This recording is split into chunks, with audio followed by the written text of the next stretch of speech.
I'm Shayna Egan. I am a jewelry maker and designer, and I work as a bench jeweler at Green Lake Jewelry Works. We primarily here work with precious metals, so platinum, carated golds, and silver.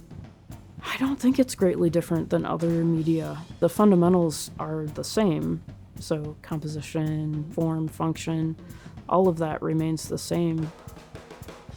I was always encouraged to experiment and draw, so from the time I was very little and could hold a pencil and playing with Play-Doh, of course, things like that. Working with my hands is something that always was sort of innate and natural for me to do. Gosh, I've done a little bit of everything.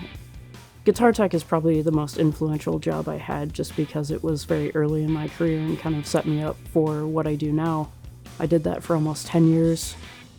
During that time period, I spent a lot of my free time playing in bands because it was the mid-90s, and that's right when women were starting to become super visible in the arts in that way. And I picked up a guitar and taught myself, and then was lucky enough to get offered the job at the guitar shop. So it lent itself naturally to playing with a lot of bands.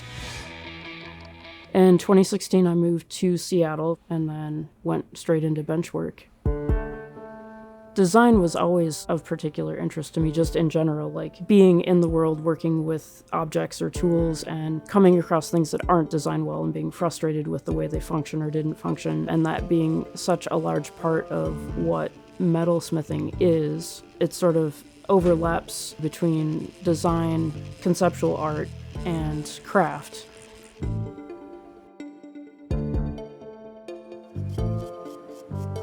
It is something that's existed for hundreds of years and is done essentially the same way for the entire time it's existed. You heat metal up and you bend it and move it and push it back into shape and shove stones into it.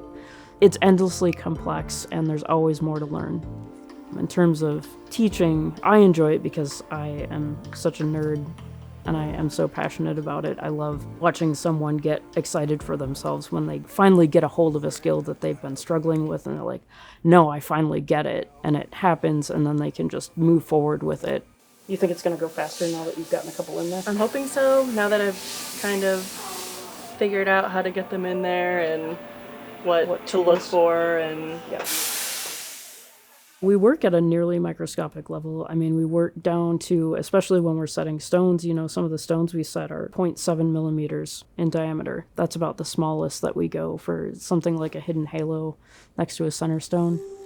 My particular favorite is restoration work, so I'll take something that is sometimes more than 100 years old and refurbish it in a way that makes it possible to wear again for a whole nother generation. And I think that's an incredibly special thing to do for someone. I think it's interesting because it's something that is such an intimate experience for the person that is asking for the object.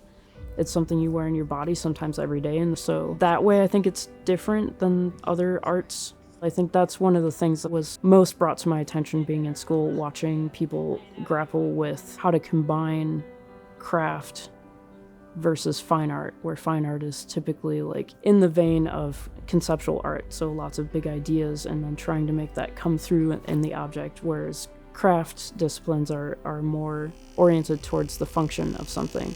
Finding an interesting balance between those two things and getting them to go together it's a puzzle and you have to figure it out every time.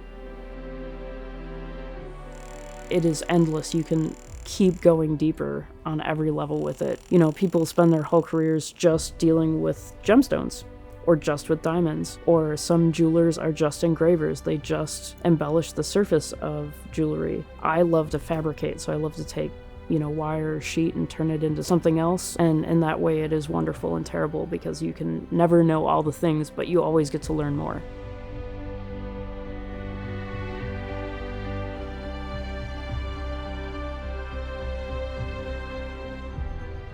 Follow Shayna and see more of her work on Instagram.